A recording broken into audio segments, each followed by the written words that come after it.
दोस्तों नमस्कार। 4 PM गुजरात पर 4 PM न्यूज नेटवर्क पर आप सभी का बहुत बहुत स्वागत है। मैं हूं आपका दोस्त मयूर जानी। दोस्तों परसों की बात है, आपने सबने देखा भी होगा, हमने उस पर एक वीडियो भी बनाया था कि वो एक जो राहुल गांधी का भाषण था उसमें बहुत सारी बातें हुई। उसमें से एक बात हुई कि जो पार्लियामेंट कवर करने के लिए जो जर्नलिस्ट जाते हैं उन सबको एक कांच का एक वो बना हुआ था कैबिन, उनमें सबको बिठा दिया गया था। राहुल गांधी ने कहा कि बेचारे जर्नलिस्ट जो है उन्होंने मुझे कहा है कि उनको बाहर निकाला जाए। ओम बिरला साहब ने कहा कि नहीं, ये तो बेचारे हैं ही नहीं। और फिर राहुल गांधी ने कहा कि चलिए ठीक है, नॉन बेचारे कह देते हैं, लेकिन उनको निकाली वहां से बाहर। ये हमको बड़ा इंटरेस्टिंग लगा कि ये जो टर्म यूज की गई ये क्यों की गई। और ओम बिरला ने उसका खुलासा नहीं किया, लेकिन ऐसा क्यों कहा कि वो बेचारे नहीं है। मैंने कहा इसका खुलासा और सबसे अच्छी तरह से कौन कर सकता है, वही कर सकते हैं जो लगातार बरसों से पार्लियामेंट कवर करते हो, जिनके पास सेंट्रल हॉल का एडिशन हुआ करता हो और दशकों से जो कवर करते हो पार्लियामेंट को, वही इसके बारे में ठीक से बता सकते हैं। तो हमने हमारे मित्र हैं और बहुत ही वरिष्ठ पत्रकार हैं और एकेडमिशियन भी है, वो पढ़ाते भी हैं। वो आप सब जानते हैं, हम पहले भी जब मिले हैं तो बता चुके हैं। बिलाल सब्जवारी साहब जो है उनको हमने आज इनवाइट किया हुआ है, उनको हमारे साथ जोड़ देते हैं। तो बिलाल भाई ने बहुत सारा कवर किया हुआ है, तो बिलाल भाई आपका स्वागत है, वेलकम करते हैं आपको, आदाब। अब ये सीधा मुद्दे पे आ जाता हूँ मैं। ये बेचारा, ये बेचारे नहीं है ऐसा कहना, थोड़ा अगर बैकग्राउंड बता दें कि क्यों इनको वो कांच की केबिन में बिठा दिया गया था, ये कौन पत्रकार हैं और ये बेचारे क्यों नहीं है बिरला साहब की नजर में, ये कुछ आप बता दें तो बड़ा क्यूरियोसिटी वाला मामला है ये। देखिए मयूर भाई, जो ये शब्द बेचारा है या बेचारगी है, वास्तव में तो ये वो ऐसा शब्द है जिसको अगर आप सही शाब्दिक अर्थों में हम समझना चाहें तो कमजोर के लिए, असहाय के लिए और गरीबों के लिए इस्तेमाल होता है। तो मीडिया फिटेनिटी तो लोगों की मदद करती है, मीडिया फिटेनिटी लोगों का सहारा बनती है, मीडिया फिटेनिटी लोगों की आवाज बनती है, मीडिया फिटेनिटी अपना आप में एक सक्षम होती है, मीडिया फिटेनिटी लोगों की लोकतंत्र में आवाज को रखती है, मीडिया फिटेनिटी सरकार से टकराती है मुद्दों को लेकर। तो मीडिया फिटेनिटी को जो बेचारगी का जो शब्द है राहुल गांधी ने जो लोकसभा में इस्तेमाल किया था, वो इसलिए किया था कि जब आपने उनके अधिकारों को या उनकी उनकी शक्ति को एक एक संकुचित करने की कोशिश की, खासतौर से जी पार्लियामेंट के अंदर जो भी राइट्स होते हैं ये स्पीकर द्वारा लिए जाते हैं। तो स्पीकर के माध्यम से अगर ये डिसीजन हुआ कि पत्रकारों को एक कांच के केबिन में बंद कर दिया जाए और वो मुख्य द्वार पर ना आकर वहीं से नेताओं से बात करें, तब ये एहसास होता है कि राहुल गांधी ने उनकी सिंपैथी में उनको बेचारा कहा। जबकि जबकि जबकि ओम बिरला साहब को उनकी बेचारगी को समझना चाहिए था, लेकिन फिर भी वो कह रहे थे कि वो बेचारे नहीं है। तो क्या क्या जी मैं ये समझ पा रहा हूँ, क्या ये वो कहना चाह रहे थे कि नहीं नहीं वो तो बहुत तेज तर्रार लोग होते हैं, ये वो तो बड़े खतरनाक लोग होते हैं, या वो तो बहुत डेंजरस लोग होते हैं, या ये कहिए कि वो तो अपने आप में ताकतवर फिटिनिटी है, या तो वो ये कहना चाह रहे थे। तो ये तब इसलिए वो राहुल गांधी को बोले उनको बेचारा मत कहिए। लेकिन वास्तविकता यह है कि आपने उनको बेचारा बना दिया है तो नहीं वो बेचारे, लेकिन आपके निर्णयों ने बेचारा बना दिया। जब आपने उनको बेचारा बना दिया तो उनकी बेचारगी से सिंपैथी रखते हुए राहुल गांधी ने कहा कि उन बेचारे लोगों का कुछ ध्यान दीजिए। यह है दरअसल सिलसिला सारा। तो उन्हें बेचारा बना दिया गया है नहीं बेचारे हो। नहीं, पर सवाल ये है कि अच्छा वो एक पहले बता दें कि ये क्यों जैसे सदन से सांसद जो बाहर निकलते थे तो कोई उनसे कोई बाइट ले रहा है, कोई उनसे मिल रहा है, जर्नलिस्ट वही जो है बाहर निकलते निकलते मिलते थे उनको। तो ये क्यों बंद करवा दिया गया और इनको यहाँ इस पिंजरे में क्यों डाल दिया गया? ये क्या हुआ? दरअसल मयूर भाई होता क्या है कि जो ओल्ड पार्लियामेंट्री सिस्टम था उसके दो मुख्य द्वार होते थे। एक तो मेन लॉबिंग जो डायरेक्ट आपको लोकसभा में ले जाती थी, और एक छोटा द्वार जो राज्यसभा में आपको ले जाता था। तो जर्नलिस्ट पार्लियामेंट के अंदर भी मौजूद होते हैं और जर्नलिस्ट पार्लियामेंट के बाहर भी मौजूद होते हैं। और पत्रकार कोशिश ये करते हैं कि उनको जिस नेता से मिलना होता है, जिस मेंबर ऑफ पार्लियामेंट से मिलना होता है, जिस मंत्री से मिलना होता है, तो वो उसको फॉलो करते रहते हैं, उसके मूवमेंट को चेस करते रहते हैं। और जैसे ही उनको मौका मिलता है कि वो पार्लियामेंट गैलरी से निकले और वो बाहर निकल गया, तो पत्रकार उनको फॉलो करने लगता है पार्लियामेंट के अंदर भी। और जैसे ही वो गेट से बाहर निकलता है तो पार्लियामेंट पत्रकार बाहर खड़े रहते हैं और वही उनसे अपने सवालात पूछने लगते हैं, क्योंकि उसका काम बेसिकली सूचना प्राप्त करना होता है। और वो सूचना उसके उसके पास उसका सब्जेक्ट होता है। उसको ये पता होता है कि पार्लियामेंट के अंदर इस तरह की गतिविधियां आज डेवलप हुई, इस तरह का सिस्टम डेवलप हुआ, इस नेता ने ये बोला, आज इस तरह के वार्तालाप हुआ, आज ये तरह का हंगामा हुआ, तो उससे संबंधित वो बाइट चाहता है और उसके पीछे उसका रीजन मालूम करना चाहता है, तो वो इन्फॉर्मेशन एक्सेस करना चाहता है। तो मेरे को लगता है कि इस इंफॉर्मेशन एक्सेस करने के अधिकार से उसे वंचित करने की ये एक कोशिश थी, जो मैं मानता हूं कि उसके मौलिक अधिकार का पे हमला है, उसकी पत्रकारिता पे हमला है और पत्रकार प्रॉपर जर्नलिस्ट फ्रेटर्निटी पे हमला है। तो उसके अधिकारों को संकुचित कर देना और कहना कि अब आप पार्लियामेंट गेट के पास नहीं खड़े हो सकते, पार्लियामेंट में एक्सेस नहीं कर सकते, अपने कैमरे नहीं ले जा सकते, फोटोग्राफर फोटो नहीं खींच सकता, तो ये सब चीजें बताती हैं, एक कंजर्वेटिव अप्रोच बताती है कि कहीं ना कहीं कोई डर है जो सरकार को सता रहा है। और ये डर किस तरह का है मैं इसको नहीं आज तक समझ पाया, क्योंकि मुख्य धारा की मीडिया पे तो सारा आरोप ही यही है कि आप हर वक्त हर समय सरकार की बात करते हैं, तो फिर ये डर क्यों सता रहा है? तो मैं समझ पा रहा हूं कि ये बदलती परिस्थितियों में जो राहुल गांधी आज प्रासंगिक हो गए हैं, राहुल गांधी टीआरपी लूटते हैं, राहुल गांधी टेलीविजन पे खूब चलने लगे हैं, जो विरोधी चैनल है वो उनको दिखाने लगे, कहीं वो राहुल गांधी को बाइट ना ले लें, राहुल गांधी का वक्तव्य ना ले लें, राहुल गांधी की मंशा ना भाप लें, इसलिए ये सब कुछ हो रहा है। मेरे को ये लगता है शायद ये डर हो। क्योंकि मैं एक्चुअली मेरा सवाल वहीं पर आने वाला था कि भाई ये जो लोग कवर करते हैं, अब हम तो चलिए हम जब मेन स्ट्रीम में हुआ करते थे चैनल या अखबार में, तो हम भी विधानसभा ऑब्वियसली जाया करते थे, इसी तरह से कवर करते थे, संसद में भी एक दो बार आए हैं जब मौका मिला तब। पर यूट्यूबर को तो अभी वो छूट है नहीं, है ना, हमको तो वो पास वगैरह मिलते भी नहीं है, वो अभी रिकॉग्निशन भी नहीं है, तो वो तो वही लोग हैं जो अब तक उनकी वाहवाही करते रहे। चैनल वाले जितने भी हैं, ये सैटेलाइट चैनल वाले, अब कौन है जो अब तक उनकी गोदी में बैठने का सुख प्राप्त नहीं किया होगा? सबने किया हुआ है।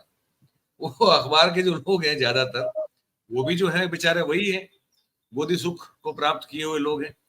तो ये तो उनके अपने हैं, तो इन अपनों से इतनी दूरी क्यों बनाई, ये समझ में नहीं आ रहा है मुझे। हाँ, क्योंकि देखिए, आप ओवरऑल आप देखें तो मेन स्ट्रीम मीडिया की जो क्रेडिबिलिटी है वो बहुत ज्यादा दांव पे लगी है। आज आज मेन स्ट्रीम मीडिया को लोग अच्छी नजर से नहीं देखते, मैं आप आम धारणा की बात कर रहा हूँ।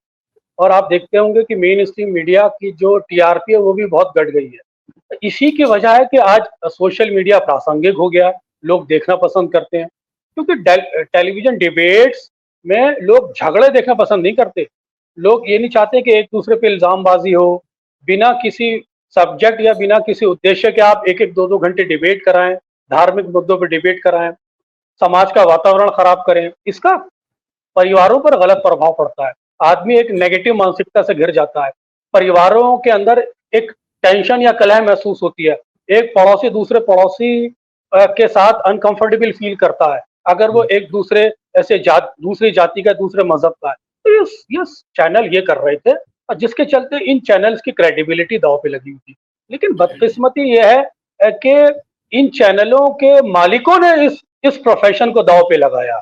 इन चैनलों के जो ओनर्स हैं उन्होंने इसके दांव पे लगाया, क्योंकि चैनल के मालिक के लिए उसका चैनल उसकी बिजनेस होता है, पत्रकारिता नहीं होता। पत्रकारिता आपका और हमारे लिए होता है, पत्रकार के लिए होता है, चैनल के मालिकों के लिए वो बिजनेस होता है।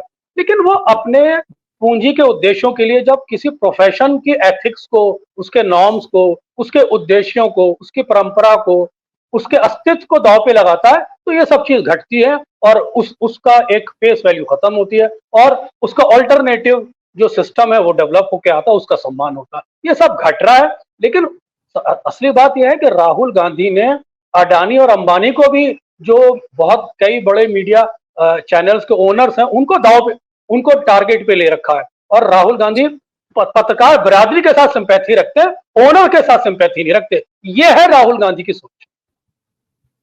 तो इसी का असर है, प्रभाव है कि अब इनको, अच्छा तो वो फिर बिरला जो मिले थे, फिर अंत में तो एंड में जाके बिरला जो मिले वो भी विजुअल्स हमने देखे, तो अभी क्या वही कांच के केबिन में ही बिठा के रखेंगे या वापस आने देंगे? अभी कुछ 2 दिन में कुछ बदला है क्या? हाँ, देखिए, जब ये सब निर्णय हुआ, राहुल गांधी ने इसको पार्लियामेंट में उठाया तो एक पॉलिटिकल इशू बन गया।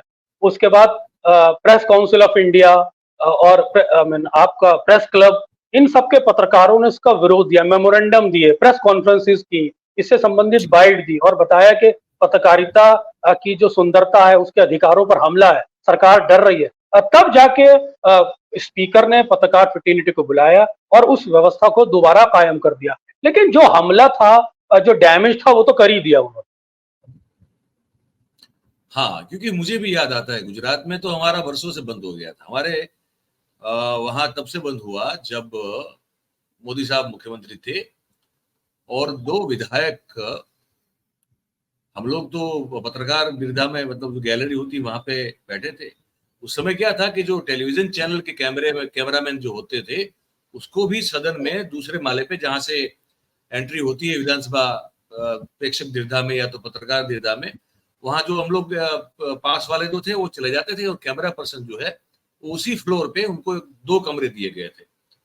तो उसमें वो फिर अपना वो करते थे। तो हुआ ये कि 2 विधायक जो है वो टैबलेट पे कुछ ऐसा अश्लील देखते हुए पकड़े गए हमारी नजरों में, जो कि पकड़े नहीं जाना था।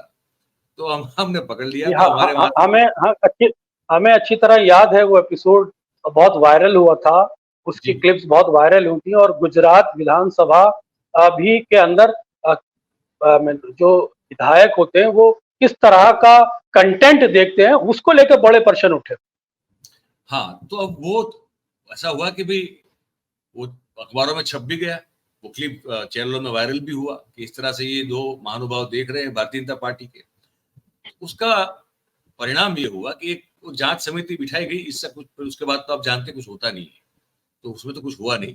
लेकिन हम लोगों को फिर जो कैमरा पर्सन जितने भी हैं, वो सबको तो बोल दिया कि बाहर जाओ। वहां बाहर एक तंबू बना दिया, कहा कि यहीं रहोगे, अंदर तो आओगे ही नहीं। और अगर हम लोग जाते हैं जो पत्रकार दीदा में, तो मोबाइल आप इस्तेमाल नहीं कर सकते, क्योंकि हमने, हमारे एक सीनियर थे, उन्होंने वो जो देख रहे थे उसकी फोटो मोबाइल से निकाली थी, तो वो ही चली थी, तो फिर वो भी बंद कर दिया। तो हम तो देख रहे थे कि शायद यहाँ भी कभी हो ही जाएगा, लेकिन आखिरकार कर भी दिया, यहाँ भी कर दिया, संसद में भी कर दिया। और मयूर भाई, मैं आपको बताऊं कि डॉक्टर मनमोहन सिंह के टाइम के अंदर पत्रकारों को इतनी फ्रीडम थी कि वो मिनिस्टर्स के साथ गैलरी तक में मूव कर लिया करते थे और उनके पास एक एक्रेडिटेशन कार्ड होता था और वो उसको हेल्प करता था। और पत्रकार को अगर मौका मिलता था तो वो प्राइम मिनिस्टर अगर गैलरी में वॉक कर रहे हैं तो एक्सक्यूज मी कह के उनको रोक लिया करते थे और अपने सवाल पूछ लिया करते थे। तो ये पत्रकार का एक विजडम था, उसको एक अधिकार प्राप्त था कि वो देश के प्रधानमंत्री से भी कुछ पूछ के बात कर सकता है। लेकिन मैं आप यह बताना चाहूंगा कि बड़ी बदकिस्मती है कि जिस तरह से पत्रकारों ने अपनी पत्रकारिता को खुद दांव पे लगाया है और एक पार्टी विशेष और सरकार के साथ एक आइडियोलॉजिकल समझौता करके जो एक पत्रकारिता की जो गरिमा उसको दांव पे लगाया है, अगर आज उनके साथ इस तरह का कोई व्यवहार होता है तो ये अचंभे की बात नहीं है, क्योंकि आपने सरकार के सभी पहलुओं को स्वीकार किया है। और अगर आज वो सरकार आपको लात मारती है तो मेरा ख्याल है खुशी खुशी उसको भी स्वीकार करना चाहिए था। बदकिस्मती है कि विपक्ष उसकी आवाज उठा रहा है, विपक्ष उसकी उठा रहा है और पत्रकार बिरादरी तो इस आवाज को उठाने में अक्षम थी, क्योंकि उनके पास उनके पास उनके ऑफिस का कंपल्शन होता है, उनके एडिटर का कंपल्शन होता है। तो ये विपक्ष की ताकत थी जो आज ये मुद्दा एक सेंटर स्टेज पे आया और रिकंसिडर करना पड़ा स्पीकर को अपने फैसले को, और उनके अधिकार आज बहाल हो गए। तो मैं ये कहना चाहूंगा पत्रकार बरादरी को पूरे देश के अंदर, खासतौर से मुख्य मीडिया के पत्रकारों को सोचने की जरूरत है, अपना आत्म चिंतन करने की जरूरत है कि उनकी दिशा और दशा क्या वास्तव में सही है, क्या लोकतंत्र है, क्या लोकतांत्रिक है, क्या वो जनता के हितों के लिए बने हैं या सरकार के हितों, सरकार की प्रोपेगेंडा या सरकारी मशीनरी का प्रोपेगेंडा करने के लिए बने। बहुत सही बात कही आपने बिलाल भाई, बहुत बहुत धन्यवाद, आपने वक्त निकाला। और ऐसे ही कुछ एक दो मुद्दे पर जो है आपसे और भी बातें करनी शायद कल या परसों में करेंगे, क्योंकि संसद का सत्र चल रहा है, तो कुछ न कुछ आपसे जानकारी मिल ही जाएगी दर्शकों को हमारे आपसे, है ना। बहुत बहुत धन्यवाद sir, thank you very much. तो दोस्तों कुल मिला के बात यह है कि जिस विपक्ष का, प्रतिपक्ष का, राहुल गांधी का, अखिलेश यादव से लेके आप जिसका भी नाम ले लो, उनके खिलाफ लगातार प्रोपेगेंडा के तहत सरकार का हत्था बनते हुए, उसका कहते हैं ना हथियार बनते हुए, जो मीडिया लगातार सरकार का प्रोपेगेंडा चला रहा था, उनकी जब हालत खराब हुई तो उनकी पैरवी उन्हीं लोगों ने की जिनके पीछे वो लगातार प्रोपेगेंडा के तहत पड़े हुए थे। तो इसलिए मुझे लगता है कि वो बेचारे तो थे, ये मुझे लगता है। ठीक है, अब आप लोगों को क्या लगता है इस पूरी बातचीत को देख के, आप हमको कमेंट करके लिख के बताइए। और अगर आपको पसंद आई हो तो वीडियो को लाइक करें, इसकी लिंक जो है इसको हो सके उतना शेयर करें, और हमारा जो चैनल है 4PM गुजरात, उसे आप सब्सक्राइब करें और अपने आसपास के लोगों से करें। बहुत बहुत धन्यवाद करेंगे आप सभी का हमारे साथ इस कार्यक्रम में जुड़ने के लिए। Thank you very much. नमस्कार।